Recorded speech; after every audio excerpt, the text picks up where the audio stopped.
ഇന്നത്തെ വീഡിയോ എന്ന് പറയുന്നത് ഒരു 50 വർഷം പഴക്കമുള്ള ഒരു കിളിച്ചുണ്ടൻ മാവ് മുറിച്ചു. സാധാരണ ഈ മാവിലെ മാമ്പഴമൊന്നും നമുക്ക് കിട്ടാറില്ല, മൊത്തവും അഴുകി പോകാറാണ്. ഞാനിപ്പോൾ അത് മുറിച്ചതിന് ശേഷം പൊട്ടിക്കിളിച്ച അതിൽ 2 വെറൈറ്റി ഗ്രാഫ്റ്റ് ചെയ്ത് പിടിപ്പിച്ചിട്ടുണ്ട്.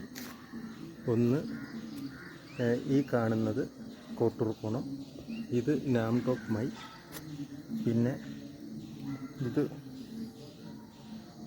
കാട്ടിമൂ, പിന്നെ ഇത് പ്രിയൂര്. അങ്ങനെ ഇത് 2 വെറൈറ്റി എനിക്കിനി ചോദിക്കണം, അറിയില്ല. അങ്ങനെ വെറൈറ്റി ആയിട്ടുള്ള വിവിധതരം മാമ്പഴത്തിൻ്റെ തണ്ടുകളാണ് ഗ്രാഫ്റ്റ് ചെയ്തെടുത്തിരിക്കുന്നത്. അപ്പം നിങ്ങൾക്കും ഇത്തരത്തിൽ പിന്നെയും നിരവധി ഗ്രാഫ്റ്റ് ചെയ്ത് വെച്ചിട്ടുണ്ട്. ഇതൊക്കെ ആവുന്ന മുറയ്ക്ക് ഞാൻ വീഡിയോ ഇടുന്നതായിരിക്കും. അതുകൊണ്ട് നിങ്ങൾക്കും ഇത്തരത്തിൽ നല്ല വെറൈറ്റി മാമ്പഴം ഗ്രാഫ്റ്റ് ചെയ്ത് പിടിപ്പിക്കാവുന്നതാണ്.